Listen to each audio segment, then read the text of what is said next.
नमस्कार मित्रांनो, हवामानाच्या यूट्यूब चॅनलमध्ये आपल्या सर्वांचं स्वागत आहे. आपण जर ह्या यूट्यूब चॅनलमध्ये नवीन असाल तर चॅनलला सबस्क्राईब करा, बेल आयकॉनची घंटी प्रेस करा, जेणेकरून जेही हवामानाची माहिती असेल ते आपल्या व्हिडिओला पहिल्यांदा आपण पाहाल आणि त्यासाठी आपण सबस्क्राईब करणं गरजेचं आहे आणि बेल आयकॉनची घंटी प्रेस करणं गरजेचं आहे. तर मित्रांनो, गेले काही दिवस पावसाने विश्रांती घेतलेली असून पुढील काही काळांमध्ये म्हणजेच ऑगस्टच्या 30 तारखेपर्यंत आणि सप्टेंबर महिना हा पावसासाठी कसा जाणार आहे आणि महाराष्ट्रातील ज्या भागांमध्ये पाऊस पडलेला नाही किंवा पडण्याची आणखी अपेक्षा आहे अशा स्वरूपाचे जे काही जिल्हे असतील, तालुके असतील तर त्या ठिकाणी अद्यापही पाऊस चांगल्या स्वरूपाचा पडलेला नाही. तर मित्रांनो, आज आपण बघणार आहोत की महाराष्ट्रातील कोणकोणत्या भागांमध्ये पाऊस जो आहे तो कशा स्वरूपाचा राहणार आहे आणि त्या भागांमध्ये पावसाची जी स्थिती आहे ती काय राहणार आहे. तर आपण हा जो काही बंगालचा उपमहासागराचा जो काही क्षेत्र आहे, सागरी क्षेत्र आहे, त्या लगतील आपण जो काही ढगाचा नजारा बघत आहात किंवा ते जे क्षेत्र आहे ते विशाखापट्टणम आणि भुवनेश्वर ह्या सागरी तटालगतील क्षेत्र आहे आणि ह्या भागांमध्ये पावसाची जी तीव्रता आहे ती वाढलेली आहे आणि त्याचाच परिणाम म्हणून पुढील काही दिवसांमध्ये हे कमी दाबाच्या क्षेत्रामध्ये रूपांतर होणार आहे का आणखी ह्याच्यामध्ये काही बदल होऊ शकतो किंवा हे क्षेत्र कमी होऊ शकतं का आणि महाराष्ट्रासाठी ह्याचा काय फायदा होऊ शकतो तर ते पाहणार आहोत आपण.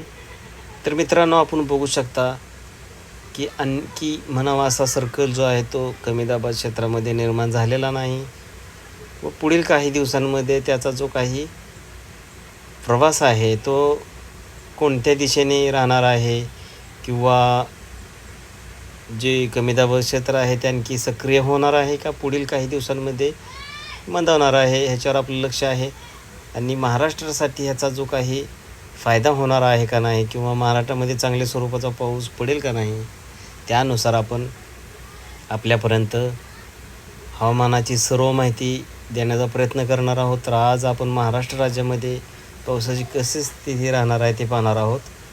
तर मित्रांनो, हा जो काही परिसर आहे जसे की आपण बघू शकता कोल्हापूर, सोलापूर, नांदेड हा जो भाग आहे, छत्रपती संभाजीनगर, जळगाव, अमरावती आणि नागपूर हा जो परिसर आहे तर या परिसरातील काही भागांमध्ये आपल्याला हलक्या स्वरूपाचा तर काही भागामध्ये तुरळक स्वरूपाचा पाऊस जो आहे तो आज पाहायला मिळणार आहे. आणि जसं की आपण सोलापूर, छत्रपती संभाजीनगर, जळगाव आणि नांदेड ह्या भागांमध्ये हलक्या स्वरूपाच्या सरी पडू शकतात. तर अमरावतीचा जो काही परिसर आहे तर त्या ठिकाणी पाऊस कमी स्वरूपाचा जो आहे तो पाहायला मिळत आहे. तर नागपूरलगतील जो काही परिसर आहे जसे की गोंदिया, गडचिरोली हा जो परिसर आहे ह्या ठिकाणी चांगल्या स्वरूपाचा पाऊस जो आहे तो पडू शकतो. तर मित्रांनो, आपण कोल्हापूर, रत्नागिरी, दापोली, सातारा, पुणे, मुंबई हा जो परिसर आहे ह्या ठिकाणी चांगल्या स्वरूपाचा पाऊस जो आहे तो आज आपल्याला पाहायला मिळत आहे. तर अकलूज, बार्शी, सोलापूर, लातूर हा जो काही परिसर आहे तर त्या ठिकाणी स्थानिक वातावरण तयार होऊन तिथे हलक्या स्वरूपाच्या सरी पडू शकतात. तर नाशिक, अकोले, पुणे जो काही मुंबईलगतील जो काही घाटमाथ्याचा परिसर आहे तर त्या ठिकाणी हलक्या ते मध्यम स्वरूपाचा पाऊस हा होऊ शकतो. तर अहिल्यानगर, छत्रपती संभाजीनगर, बीड, बार्शी, लातूर, हिंगोली आणि नांदेड हा जो काही परिसर आहे तर ह्या ठिकाणीसुद्धा काही ठिकाणी हलक्या स्वरूपाचा तर मध्यम स्वरूपाचा पाऊस. तर आपण नंदुरबार, मालेगाव, जळगाव आणि अकोला हा जो परिसर आहे तर नंदुरबार आणि मालेगाव आणि जळगावचा जो काही परिसर आहे तर त्या ठिकाणी हलक्या स्वरूपाच्या सरी पावसाच्या पडू शकतात. तर अमरावती, यवतमाळ आणि अकोला हा जो काही परिसर आहे या ठिकाणी पावसाची अपेक्षा कमीच आहे.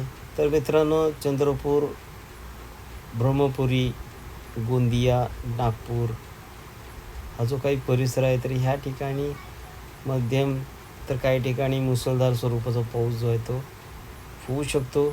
तर मित्रांनो, पुढील काही दिवसांमध्ये हवामानात सतत बदल जर झाला आणि हे कमी दाबाचे क्षेत्र जर सक्रिय होऊन त्याच्यामध्ये तीव्रता निर्माण झाली, तर काही भागांमध्ये महाराष्ट्रातल्या चांगल्या स्वरूपाचा पाऊस हा होऊ शकेल, अशी अपेक्षा आहे.